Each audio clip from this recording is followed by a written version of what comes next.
Working.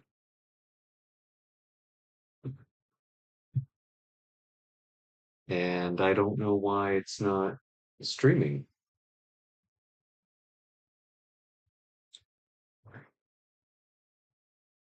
Maybe it'll start after the 120-second.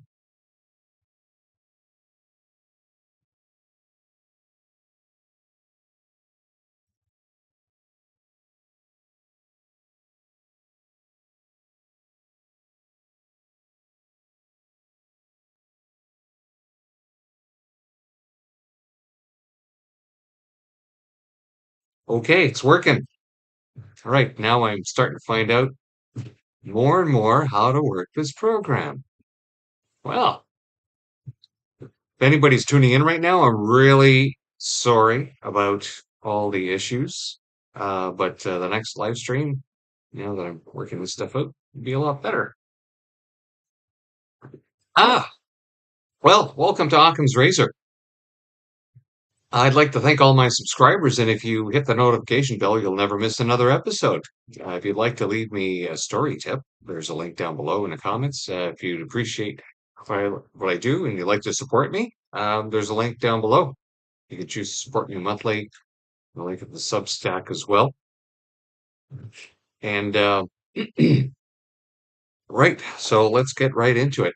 So today we're going to be talking about military recruitment and how it's going into the toilet and why that is. So, as you can see up on the screen here, I have a little piece. Canada's military plans to be in the Arctic on near permanent basis, says Commander. Now, I know most Canadians have never really been up to the Arctic, never been really far north. And this picture that you're looking at on the screen right now is not from the Arctic. There are no trees in the Arctic. That's why the description there is only for winter warfare training. So, as a result, a lot of people are really confused about what the military does and what it can do. Well, let's try to clear up some of this confusion. Now, there's an Opnanook that they started up again. I participated in one of those in the past, went up to Pangerton, and I'm looking at my CPU usage right now, and it's 33.4. But I'm looking at my stream, and it seems to be clear. Oh, I'm rather. All right, let's get back to the story. Sorry about that, guys. Okay. So we go through the story here and we see Lieutenant General Steve Wabang says the military's signature Far North exercise, Opnanook, will see an additional elements created. They have a lot of nice plans, but they're not going to have any people. You're going to see why. As you can see, the rates continuing to climb down. Now, with every story that we get from the CBC, and usually it seems to be right now that their go-to guy at CBC to do any stories about the military is this fella down here. Where is he? Murray Brewster. And Murray Brewster, in all his stories, always seems to find some expert at a university somewhere. And these experts have never spent any time in the military.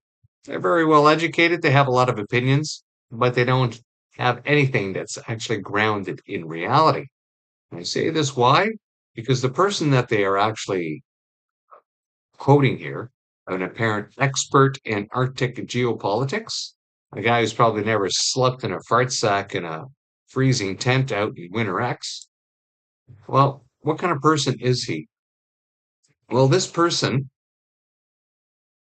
is a known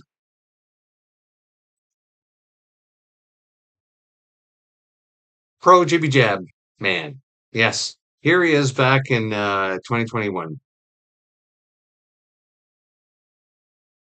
I've just been informed by my department head that I will not teach 100 students in a lecture room without a vaccine mandate. I'm confident that both the science and the law support me on this. I'm willing to teach online like I did last year, he said. The science and the law. So anytime you bring up any kind of expert, I'm going to go back in the past and find out what they're like, how they react, and how they support or do not support medical fascism. If they're in support of medical fascism, I'm going to discount everything they say. I don't care how bloody smart they are.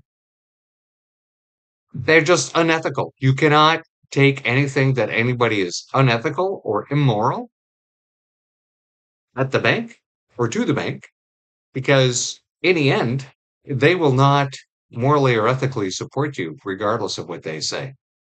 They can be as smart as they can, but if they're spouting lies and believing that their moral superiority trumps yours, you're not going to listen to them. So let's get to the story. Let's get to the actual story, what we're talking about here. A leaked Canadian military report shows many new recruits are quickly leaving. Attrition rate for new recruits more than double the average across forces. Well, why is that? I'm sure there are a number of factors. We'll get into them.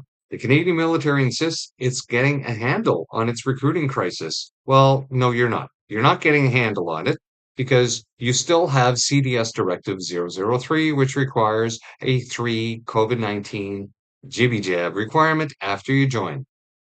In addition, the effort to retain experienced soldiers, sailors, and aircrew was dealt an important blow recently when a Department of National Defense office set up to find new ways to keep people was defunded. Well, I don't think they're really addressing why people are leaving. And you will see nowhere in this article do they actually deal with why people are leaving. The struggle to recruit new members to both the regular and reserve force has been a major preoccupation as the Canadian Forces faces a shortage of 14,000 qualified personnel. And actually, it's more than 14,000 qualified personnel. We'll get into that as well. But the flip side of the equation has gotten less attention, is the effort to hold on to people, especially in critical technical trades. That's because once you get into technical trades and you're certifying work, you tend to have a lower threshold when it comes to bullpucky. You know what I mean? Because there are no wishy-washy truths when it comes to doing technical trades. Things are either fixed correctly or they are not. They're either faced safely or they are not. You either accept the safety narrative that is actually built into technical trades, or you don't. And if you don't, then you can't certify the work. It's a go, no go kind of situation. There is no gray wishy-washiness like all the woke politics that they try to influence in all the other trades and how they ethically or morally uh, participate in the Canadian Armed Forces. We'll get into that as well because they're trying to uber brainwash people once they get up into the higher ranks. So, but when you're telling people that certain things are not true when they're actually true, that doesn't sit well with the technical trades. So, technical trades are going like, I'm not going to work for a person who thinks like that because seriously, well, let me give you an example.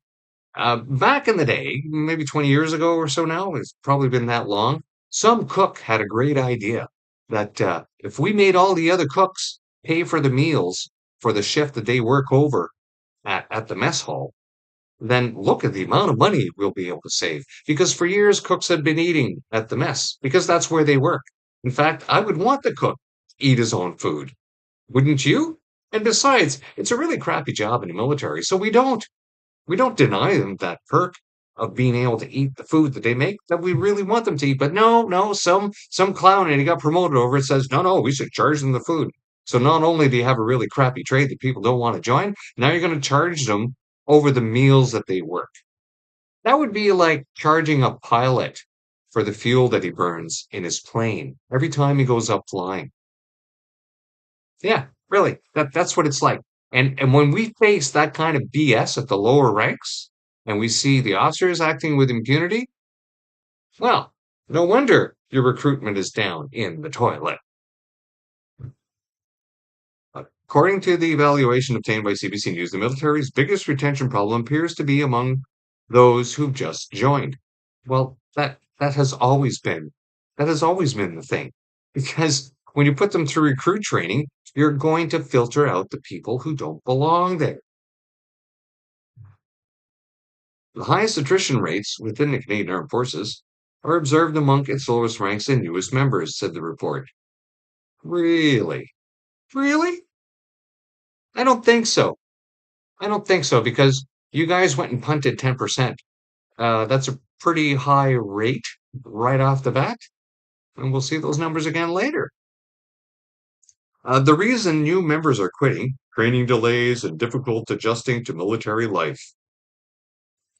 Well, so we've always had training delays, and training delays are usually because of available training personnel. And seeing as people are fleeing the armed forces, well, of course you're not going to have enough training personnel. And that department that they were talking about that was canceled to try to retain people. Guess what they did with those people? They threw them into the training system because they are running out of people. But adjusting to military life, uh, they've been doing everything within their power over the past 5 years to change what military life is.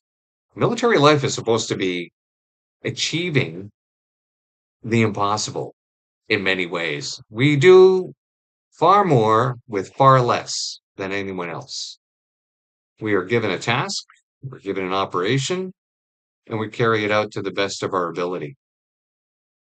But adjusting to military life means having a schedule, means being able to work overtime and not complaining about it, means going through some rather difficult things and a lot of stress and being able to deal with it.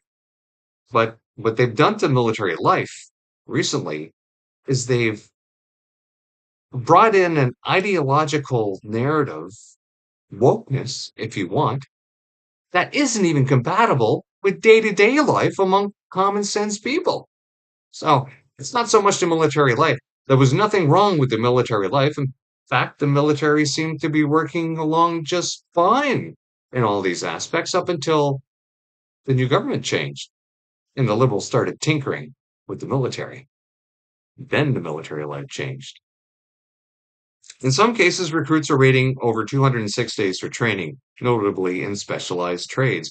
No SHIT, Sherlock, because you're going to put people through the recruiting office. You're going to tell them to show up at a certain date so they can start their training.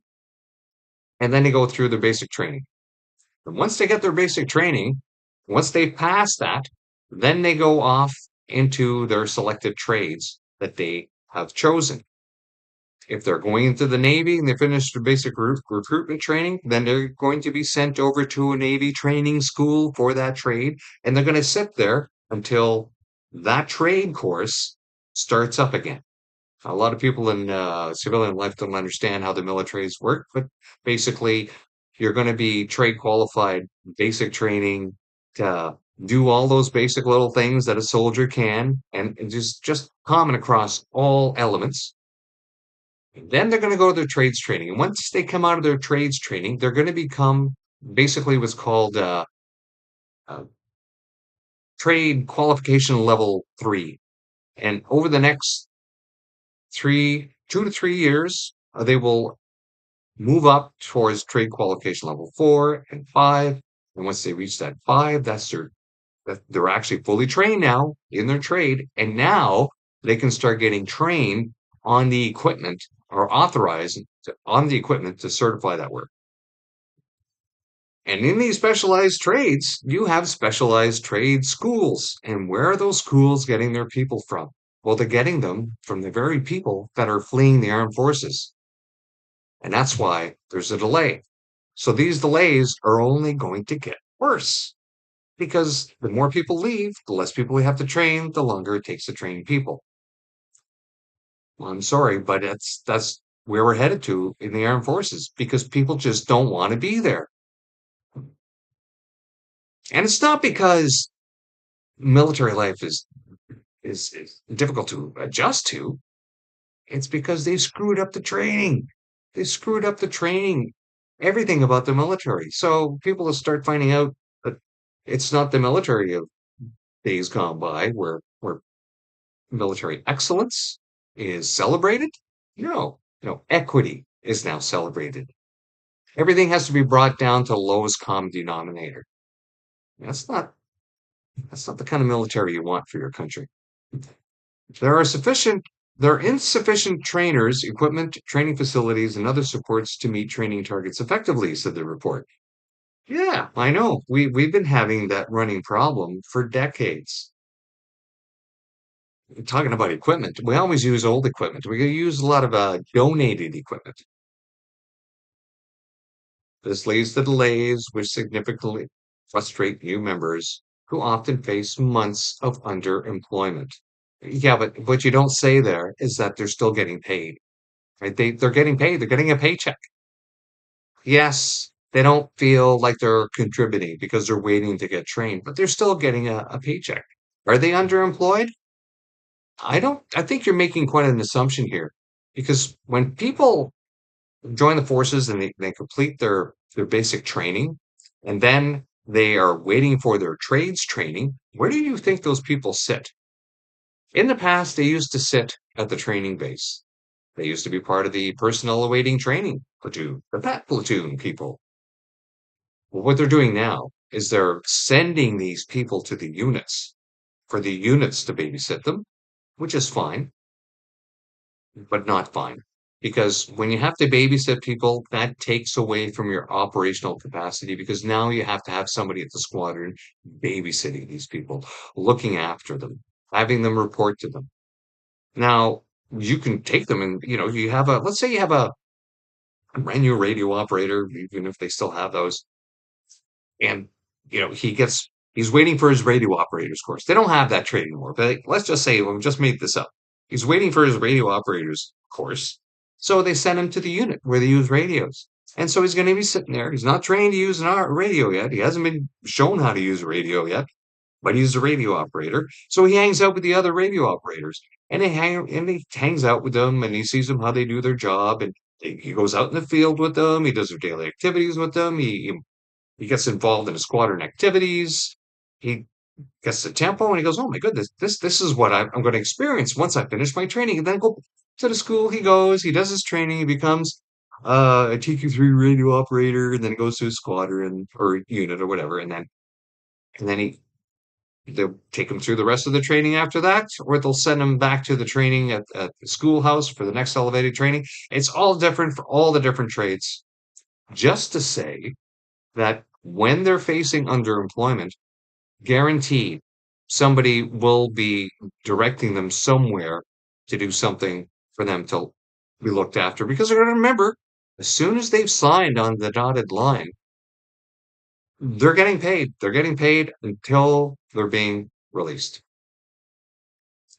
Defense researcher Charlotte Duval-Lanton said the Defense Department seems to be approaching the crisis of a linear, one step at a time fashion, fix recruiting, then fix the training system. There we go. Brewster once again has found himself another person, a specialist, an expert, who's never spent any time in the military, never spent any time in the field, but yet she is going to be the top researcher when it comes to recruiting issues. So let's go to her Substack, and she has some information here. We'll show you this, and we'll get into that afterwards.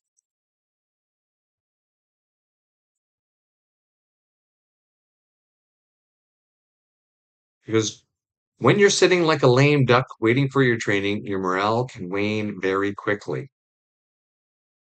Well, there are no lame ducks in the Canadian Armed Forces. There might be injured personnel. And if people are awaiting training, if they're brand new to the military, they're going to be told what to do. Sit there, sit here, wait there.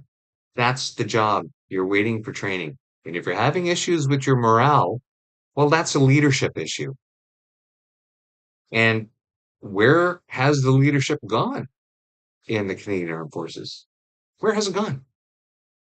Oh, that's right. Most of them are leaving because they're done dealing with the woke stuff. So, of course, you're going to have an issue with morale because the people that are training them, their morale is in the toilet as well. Because, like I said, it's no longer about excellence, it's about the lowest common denominator of equity. We really need to change the way we talk about the current state of personnel. We cannot talk just in pure numbers. We really need to talk about it in terms of how many people are actively doing their job today. Right. That's also known as total effective strength. and the total establishment. Here, just bring this up here. So total effective strength refers to the total number of military members who have completed their training and are available to fill trained effective establishment positions. The TEE is the authorized number of positions that a unit is expected to fill with trained personnel. So we cannot just talk about pure numbers. We need to talk about it in terms of how many people are actively doing their job today. Okay, so a unit has a TEE. These are how many people you need in each of these trades. And then a total effective strength, your tests, are the amount of people in your TEE, strength, TES, that are actually effective. They're the deployable people. They're the people that are current on everything that they need to be to do their job. And that's just not being current qualified to be able to certify the work that they do in their job, but it means all the other military stuff that they need to be current on as well. And one of those things that needs to keep you current in your TES is your medical category and your physical fitness. People in the armed forces need to do an annual physical fitness test. If they get an exemption doing the physical fitness test, uh, and their CO allows them to use that exemption, then they can skip a year and then do it the year after that. But typically, people do the PET test every year, and if they get that exemption, that's a little more higher score for their personnel evaluation report or whatever it's called today. They're still doing PER, but they call it something different. So if your PT test is out of date, and let's say you couldn't do it because you have a physical issue, well, that's your medical is now out of date. So now your tests. So you have a person who could probably still certify and work at the squadron, but he's just not deployable. So your test goes down. So you're still able to function at the unit, put out the work, but when it comes to deployment, nope, down. That test, I'm sorry, but that guy just doesn't count. His PT test isn't up to date, and maybe he's got a bum knee that's holding him back. We'll get into that later. I need to explain that. There's no point in recruiting if you're not retaining people. Well, that's our current CDS, right? The CDS who is there, who, like all the other people in positions of authority, push the jibby jab abuse, saying that if you don't take the jibby jab, you can't stay. So she's the biggest reason why there was no people being retained. So here we have the commander of military personnel, Lieutenant General Lee Bourgeon, said that they're trying to get around the training bottleneck with outside partnerships. What the hell does that mean? Outside partnerships? Outside of the military? Uh, so, what, you're going to set up new recruiting schools? So what they've done in the past in the military is that they have to set up separate additional recruiting training facilities. They do it over in Saint Jean, mostly the recruit training there, but what they will also do in CFB Borden, CFCME will be tasked to set up a training regime where they usually train a lot of reservists as well, but they also train Reg Force people. They put them all on the same recruit course. The training is pretty well the same. And I know that in CFB Petawawa, they used to do a lot of summer recruit training there as well. In fact, you can do basic training anywhere in Canada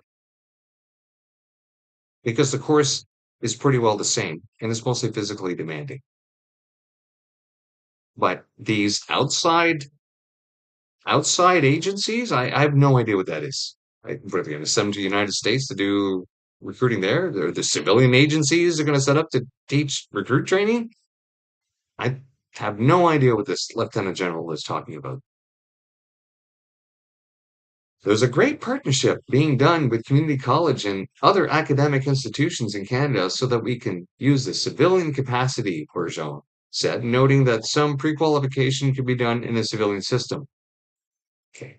So what this Lieutenant General there is talking is not about basic training, it's about the trade training, right? The trade training that we used to do in the Canadian Armed Forces that are trade schools, but apparently now they're in such desperate needs they don't have enough instructors. Looks to me like the leadership has dropped the ball and done everything to piss everyone off, and everyone is leaving, especially your trainers. And now you're making it sound like you're doing a great job. Oh, we'll just use outside agencies. 3 years ago, military took a stab at addressing the issue of keeping people in uniform with a 90-page strategy document. Yes, yes. And then as a result, what did they do? They started coloring their hair, wearing tattoos on their face, jewelry in their face, painting their fingernails. Yeah, that's the kind of military that you decided to create to attract a lot of people.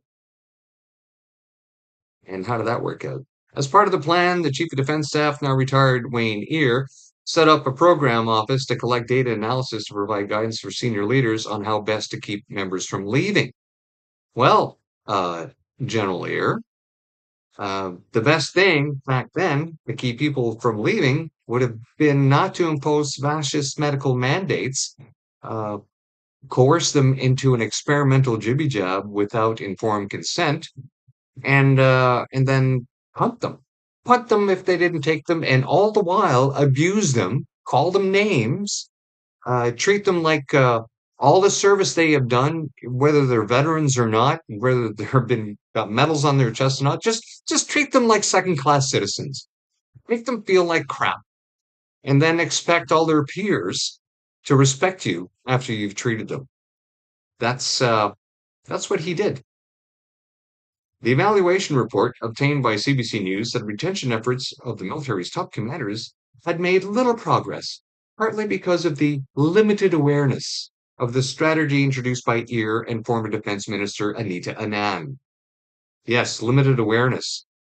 I don't know how many times I've said on these videos and how many times I posted right on her Twitter stream how what she has done is completely evil. Anita Anand was the defense minister when the jibby jab was introduced, and now we have injured personnel and personnel who were unalived who have been denied duty of care, being told that, oh, sorry, your injuries and the unaliveness that was caused to your family member for taking the jibby jab is not work related. That's right. Not work related, even though you have to take the jibby jab to keep your job, and all of these issues were caused by it. Sorry, not work related. Off to vaccine injury support program for you.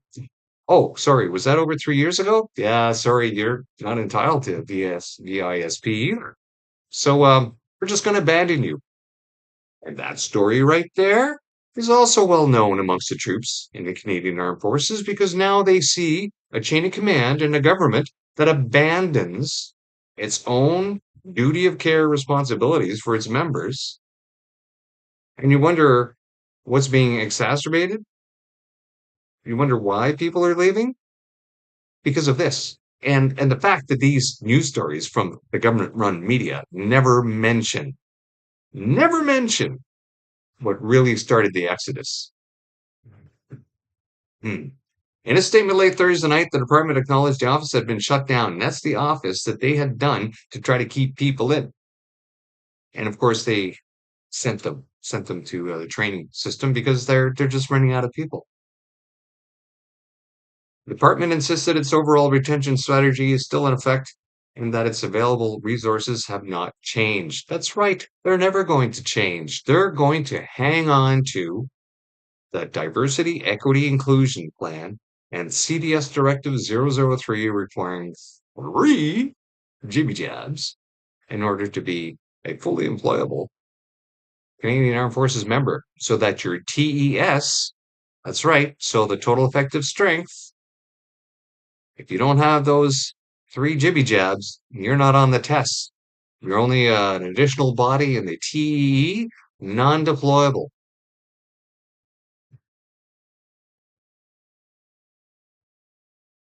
Interview evidence shows that there is a perception leadership is prioritizing culture change over critical operational needs like ammunition and equipment, said evaluation. Yeah, I need to read that line right there. So that's people were being asked, why are you leaving? Why is recruiting not good for you? Why are you leaving? And I go, yeah, culture. Yeah, yeah. I walked into the men's room and I saw a tampon dispenser. I said, this is not the culture for me. That's what they're saying, right? And it's not about a military culture. No, no. Whatever culture is going on in the Canadian Forces right now is not a military culture. It's an ideological indoctrination of diversity, equity, inclusion, of everyone being at the lowest denominator. And God forbid you say anything that might offend somebody, because that's going to eat up uh, maybe a week's worth of your actual work, because you're going to be in and out of meetings. Maybe they'll have a little special tribunal, maybe send you on a little struggle session. Time in office talking to supervisors. Oh, you said something wrong. Your head's not right. Blah, blah, blah. Tell me that's not going on. Tell me that's not going on in the Canadian Armed Forces right now. If you stick around long enough for this video, you'll see what I mean once we get into the actual policy. Early data shows that this initiative has had positive effects, allowing some recruits to transfer to other element after initially joining the RCN. And now we're talking about the Naval Experience Program. So there was a program back in the early 80s before I joined the armed forces in 84. The name will come to me later. But basically what it was a single year program that people could join the military, go through basic recruitment training. They become BMQ qualified, and they would keep them employed for a year. And then after that year, if they wanted to stay in the military, then they could transfer to another trade like this, transfer to a different element. But now you've actually employed them for a year. You kept them off the street. They got some pocket change, and they may or may not stay in. They might go back out now in the civilian world, or they might move forward. And now you've got more people. And this was done outside of the actual regular training program. And so this was done outside of the regular recruitment of just getting additional people through basic military qualifications, or BMT back then was called basic military training, not BMQ. So it looks like they want to do something similar, but this is not the early 80s anymore. This is the mid 2020s, and the world is a much different place, and the military is not the same military that it was back then. We were still wearing steel pots using 1963 pattern webbing with Velcro back then.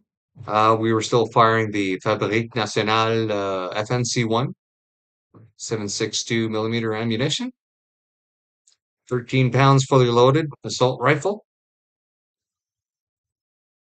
and and the equipment was pretty basic. You know, you were like, when they're talking about boots on the ground, that's pretty well all you are, is a boot on the ground. So where does that take us now? Well, let's look at the Canadian Armed Forces military personnel instruction. This is a recent publication that just came out this year, and this deals with the ethos. So if we look at acceptable use of assessment results, or just go to responsibilities here. What they're saying is that people that are,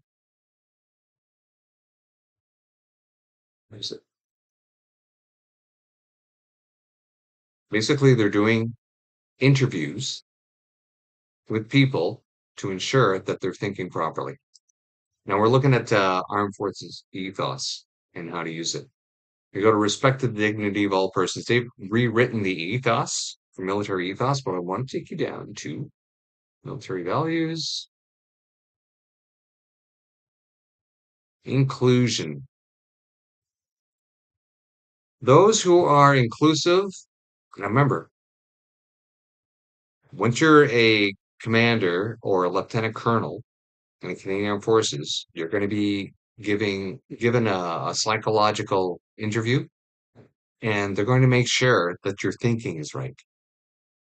And these are the things that you need to ensure that your thinking is right during the interview, because if you answer wrong, you're not going to be part of the Uber clique. You're not going to get promoted, and you're not going to be part of the new ideological realm that they're building in the Canadian Armed Forces.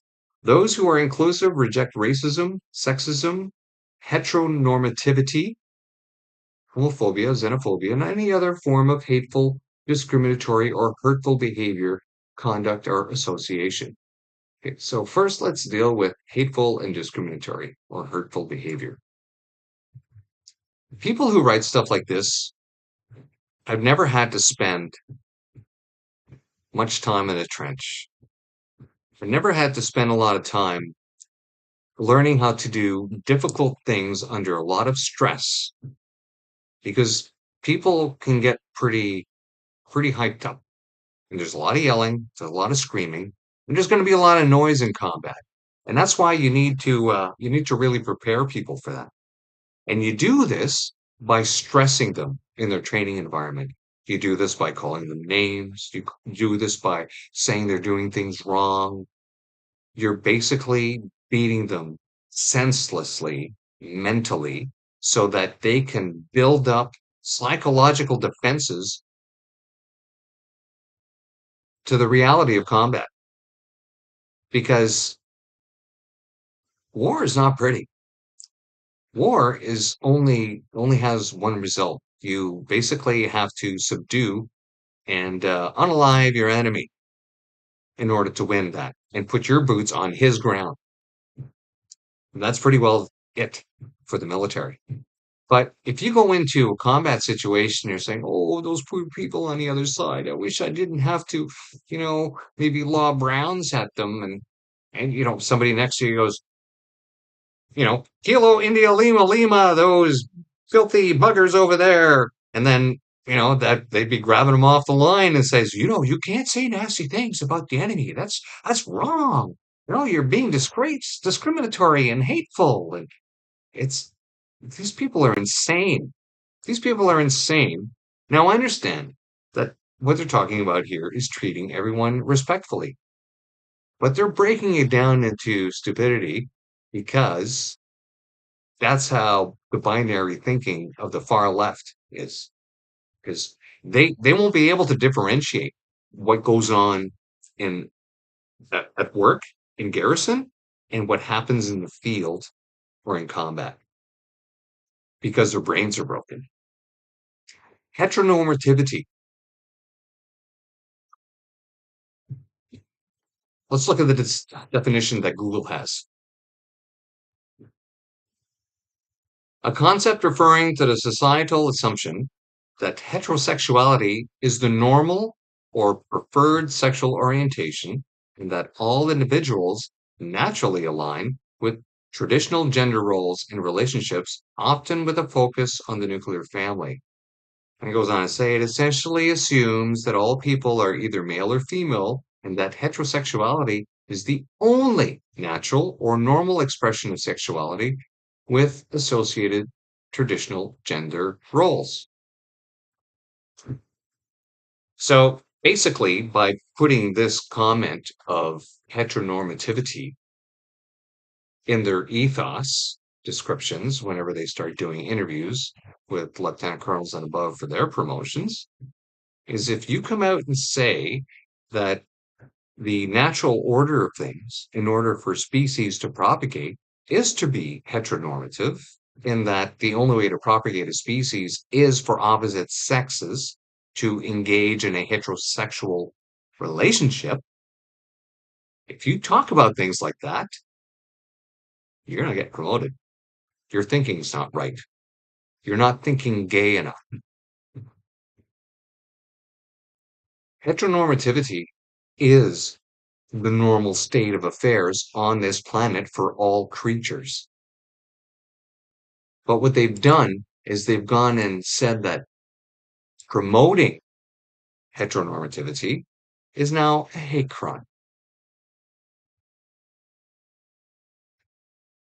No wonder people are leaving the armed forces when they find out this kind of BS is going on. All right. So just a reminder, this directive is still there.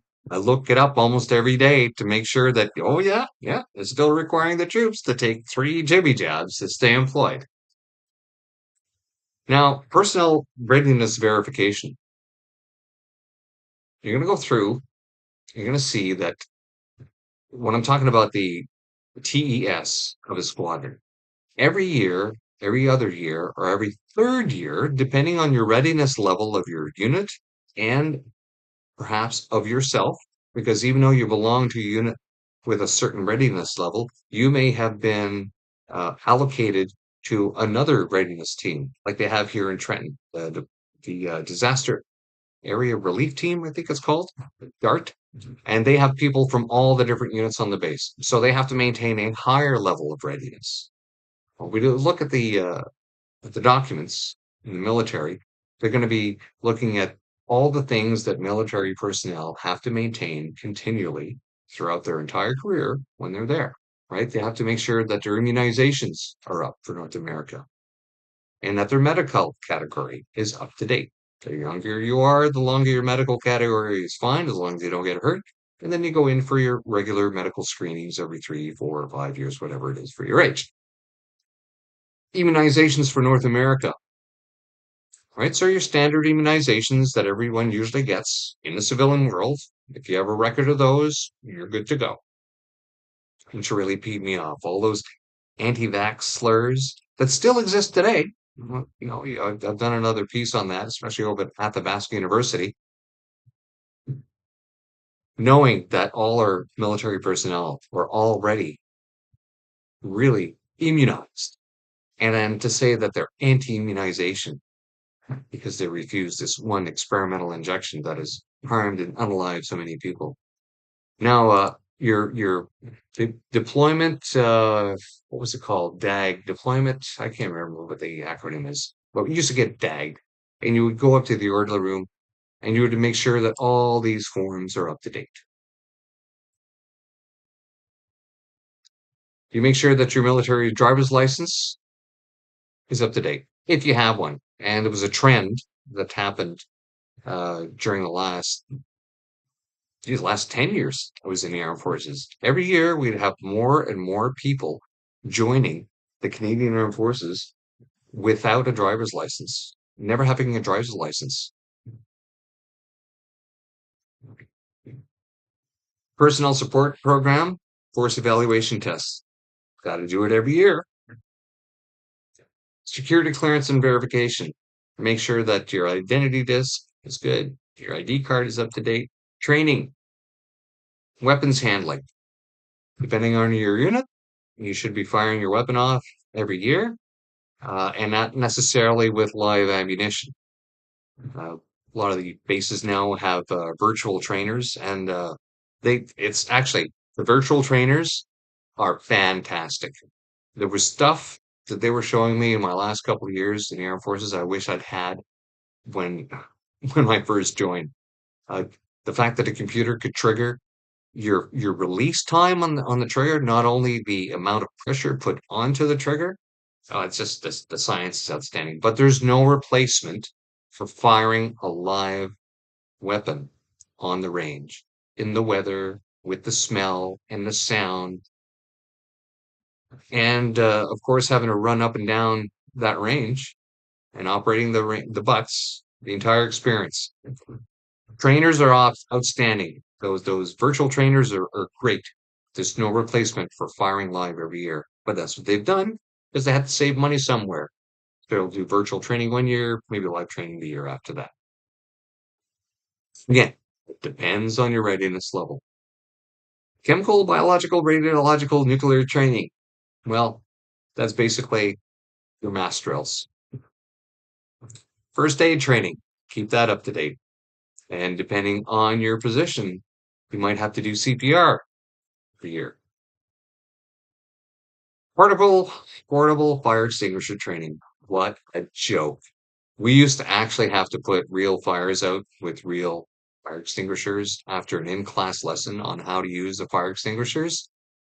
What do they do now? What have they been doing for the past 10 years in Canadian Armed Forces? They don't put fuel in large pans, set fire to it, and then have you try different fire extinguishers to put it out, feeling the heat of the fire so that you can go in and actually experience that. No, what do they have? They will have a large screen TV in the room on a fake fire extinguisher that's electronically connected up to the screen, and then they put up a scenario up on the screen, and then people are supposed to walk up with a fire extinguisher and then practice the drills that they've been shown, approaching the fire, crouching low, coming in low. No, you'll have an office person who just picks it up, walks up to the screen, and just a little wiggle in front of the screen, and then the fire goes out and goes, "Oh, you passed." Yeah, so just to say that you have pretty well anyone who has been in the armed forces who was joined in the last 10 years, uh, they have never experienced putting out a fire for real training. They've had virtual training, so good luck with that. Unique military stuff. We got unique military occupation requirements, Navy requirements, Air Force requirements. Right. So depending on your element, you may have specified training that's specific to your element and even your wing. This might be handling certain stuff on the flight line. Yeah. Medical, um, public service healthcare plan. Um, so they're making sure that your other paperwork is up to date. Now, generating readiness. In terms of readiness as a military context, is the capability, people, and resources of a force to carry out missions assigned to it by a government. The goal of military readiness is to ensure that a force is prepared, equipped, and able to complete tasks at any time and in any place. Yeah, okay. Good luck with that, boys. Now, here's the results. Here's the results of readiness in the Canadian Armed Forces. It goes right to the core of what that article was talking about at the CBC. So we hear in 2021, percentage of force elements that are ready for operations in accordance with established targets. So in 2021 to 2022, or sorry, 2020 to 2022, they were able to maintain apparently a 71% TES across the board, across all the armed forces. Remember, this is during the COVIDity stupidity. Uh, there was nothing going on. Whatever was going on, I think the only real deployment that occurred, other than what was going on overseas, were sending our people into old age homes to help with the COVIDity stupidity because apparently staff had fled in fear, didn't want to take care of our own citizens. And with nothing going on, I mean, there was nothing going on. Training was stopped. Operations were maintained at a minimum. People were working from home. People were forced to work from home. And there was a big administrative burden at the time because they were in a process of getting ready to release 10% of the Canadian Armed Forces because they were refusing to take the experimental injection. So these numbers that they have here are not actually real effective strength numbers. These are holdover numbers because I'm sure what they did is they just signed off on people's basic military readiness training because the readiness training was only happening for people that were deploying. If there were people deploying and it was readiness training required, they made it happen. But the regular readiness training that people needed to go on just to keep up their things, that was all being cut back. So this number here, I find it rather difficult that they were actually going to be able to. I find it difficult to believe that there was actually training going on to keep these numbers up. Because you look right here, 2023, why was there a short drop? Oh, is it because you finally got rid of all those nasty anti-vaxxers in the CAF? Sudden drop like that? 10%? And what's it like now? Oh, I got a video. Sound on that? That strikes at what the military calls readiness, the ability to deploy soldiers and equipment when and where needed. It's supposed to be at 90%. Instead, it's been at 40%. In no small part because the Canadian military is short 12,000 people. And the federal government had already proposed growing its ranks. By that measure, it needs vastly more personnel. You can't flick a switch and turn somebody into a professional soldier overnight. How long does it actually take to price them into the system? Well, it takes a while. There's recruitment, there's basic training. It's not just land, sea, and air anymore. There's cyberspace, land, sea, and air. So there's new forms of training that need to be developed, new equipment, new capacity, new security frameworks and security strategies that have to chart out the pathway. In short, strengthening Canada's military is not just about spending money. It would be a gargantuan effort that would have to be approached with urgency, at the same time recognizing they could move fast on some things, but other aspects would take years to restore military capability.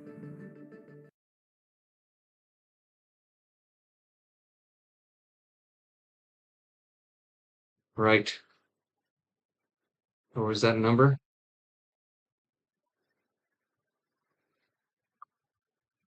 41%. So we've gone from 61% down to 41% of readiness. That number is going to continue to drop. Now, they were talking about pricing them in because that's how bureaucrats see the military, as only a monetary function, a monetary burden. How do we price these people in? And why are they talking about, oh, we have all this new technology and blah, blah, blah? Yeah, okay, that's fine. There are a few trades within the Canadian Armed Forces and even some new trades that have been created because of changes in technology. That's all very fine. But that's a very small percentage of the actual boots on the ground that we need in the Canadian military. A very, very, very small percentage. Because the majority of all the other existing trades out there are part of a functioning military. But these few new pieces of technology that are coming in, of course, there's going to be a needed partnership with the civilian side as technology changes. And it's very, very difficult and expensive for the military to set up specialized training for its own people if they're only going to provide it for a few of them. I think the one of the smallest trades in the Canadian Armed Forces is mapping and charting. And they have an inverse pyramid up at the top because the higher up in rank you get, the more courses you needed. I don't even know if that trade still exists. All right, let's move on.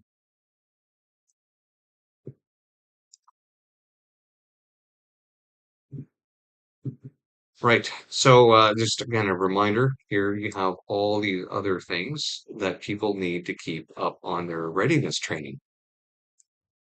Individual battle standards, the IBTS for land operations. IBTS for land ops. And that's all the stuff that we were talking that you saw earlier, that it will put a recruit through, that IBTS training. Now, of course, depending on your position and where you are on the brick, that's what they call. They usually have this little matrix done up on a spreadsheet where they have all the all the training requirements down on the left and all the positions up at the top, and in between there'll be X's put into your position and the training requirements that you need to do to fill that position on deployment. And depending on that, you may not need to do the 9mm Browning service pistol training like they have here, because you're only going to be issued a rifle and you're not going to have access to a pistol. So they may say, oh, if I look down on my brick and I'm going, oh, I don't get the 9mm training. Okay, fine. Or I might say, hey, look, I am getting 9mm training. And then you get overseas and go, oh, no, you're not getting a 9mm. Here's a rifle. That's okay. Because at least I'm up to date on the training. So when he hands me one, I'm not going to blow off my foot, hopefully.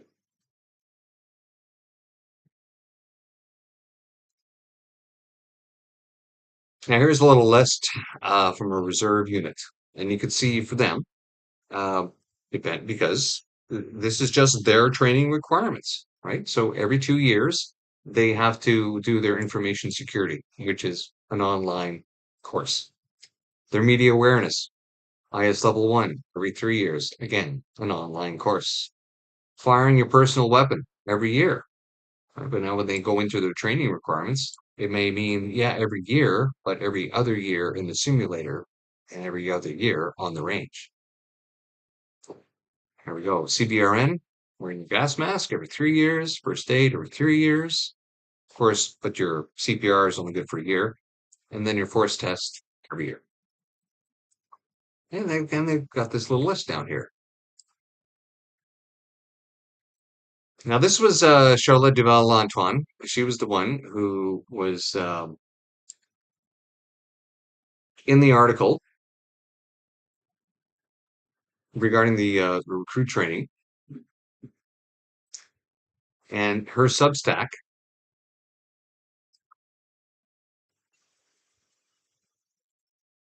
has these numbers. So here we go in 2019, 2020, and 2020, 2021, the really bad COVIDity stupidity years, right? You still had almost as many people want to join as they had last year. And then you can see how many candidates actually enrolled. So these people applied to the recruiting office. These people were accepted.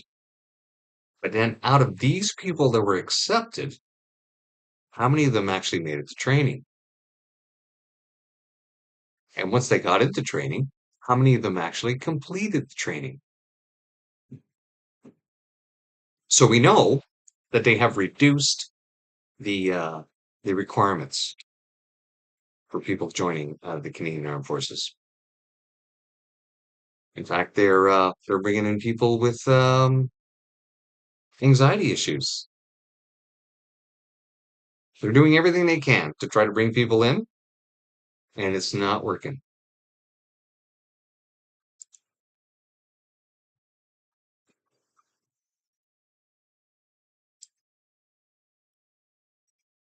Now I want to get on to this right here, the moral injury.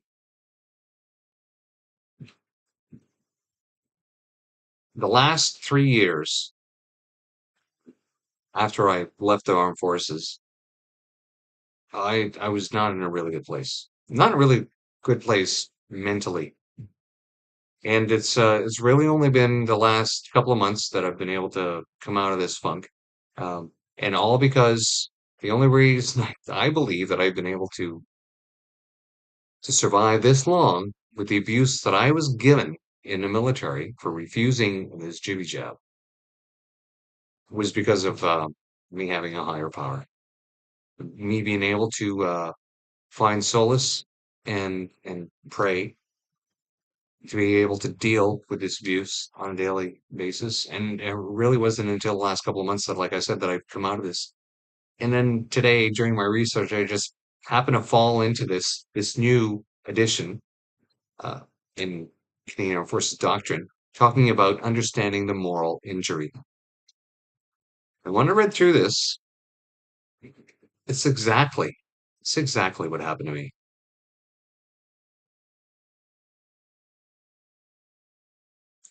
Over the course of a life, and more specifically throughout military service, Canadian Armed Forces members may experience significant events. These events and how they impact each individual will differ from person to person and can also change depending on a person's life circumstances. What is a moral injury?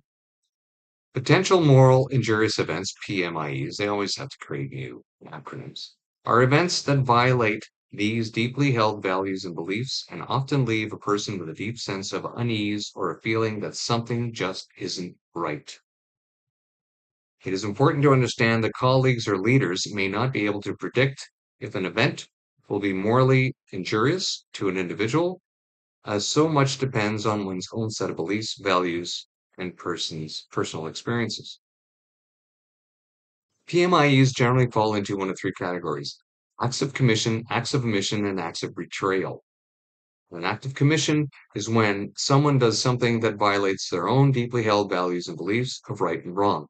So, coercing people into an injurious, deadly, experimental mRNA gene therapy, rebranded as a jibby jab, was the commission. An act of omission is when someone should have done something in alignment with their values but did not. Nobody spoke up. We could see that people were getting injured as they were taking the jibby jab. We could see that people were suddenly not with us anymore. But nobody would do anything. We could obviously tell that this was wrong, but nobody would do anything. An act of omission. And finally, an act of betrayal is when an individual feels betrayed by others, often a higher authority, who either failed to act, or compelled someone to act contrary to their values. And that was the final piece. Complete act of betrayal. We felt definitely betrayed by a higher authority that went ahead, used the general ears, notwithstanding of remedial measures, CDS Directive 002, so that they could betray the social contract that many of us veterans had with our country through the military. And that is why this is the perfect way to end this stream, is to remind everybody why people should not join the Canadian Armed Forces. Because you will be exposed to moral injury once you find out how they disrespect you and how they have disrespected their veterans and how they injured and unalived their members for an experimental injection and continue to refuse to accept responsibility for it. A complete act of betrayal. Well, thanks for coming out. If you stayed all the way to the end of this live stream, it's outstanding. If you actually watch this video all the way to the end, I know I'm gonna have to clean up the beginning because I was still trying to figure out my live stream issues. There'll be a link down below with some of the information, especially with all the links to all these documents and all these people. All right, I guess we're gonna end it here. Thanks for coming out. Talk to you later. Bye.